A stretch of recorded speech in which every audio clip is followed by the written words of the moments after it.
कैसे दूर करें अपने भय को और एहसास करें परम शांति। भगवत गीता अध्याय 1 श्लोक 39। सच्चा ज्ञान मन को भय से मुक्त करता है और आत्मा को अमरत्व की अनुभूति कराता है। अज्ञश्चा श्रद्दधाना पुरुषा धर्म संग्रहे अप्राप्य मधुमेधे तिष्ठन्ति धनंजय। इस श्लोक में श्री कृष्ण अर्जुन को चेतावनी देते हैं कि जो व्यक्ति अज्ञान और अविश्वास की स्थिति में होता है वह धर्म के मार्ग से भटक जाता है। ऐसे लोग बिना सही ज्ञान और श्रद्धा के जीवन बिताते हैं और इस कारण वे जीवन में स्थिरता और शांति नहीं पा पाते। श्री कृष्ण कहते हैं, हे धनंजय अर्जुन, जो व्यक्ति अज्ञानी और बिना श्रद्धा के होता है वह धर्म के मार्ग को नहीं पकड़ पाता।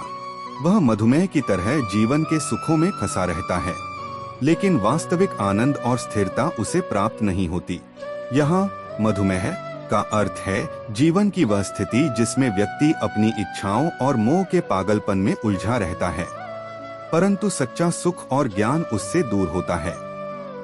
जीवन के पड़ाव पर अक्सर हम संदेह और भय में फंस जाते हैं।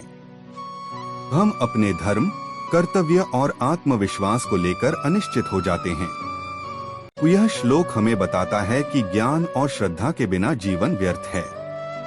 सच्चा ज्ञान और श्रद्धा ही हमें धर्म के पथ पर चलते रहने और भयमुक्त जीवन जीने की क्षमता देते हैं। इसलिए हमें अपने मन से अज्ञानता और शंका को दूर कर विश्वास और ज्ञान के मार्ग पर चलना चाहिए। तभी हम जीवन के सही अर्थ को समझ पाएंगे और स्थिरता प्राप्त कर पाएंगे। लर्निंग्स 1. अपने अंदर के ज्ञान की खोज करें और अज्ञानता को दूर करें। 2. धर्म और कर्तव्य में दृढ़ श्रद्धा विकसित करें। 3. संदेह और भय को अपने जीवन से निकालें, विश्वास बढ़ाएं। 4. ज्ञान प्राप्ति के लिए नियमित अध्ययन, ध्यान और आत्मचिंतन करें। अज्ञान और अविश्वास से भरा जीवन स्थिरता और सुख से रहित होता है।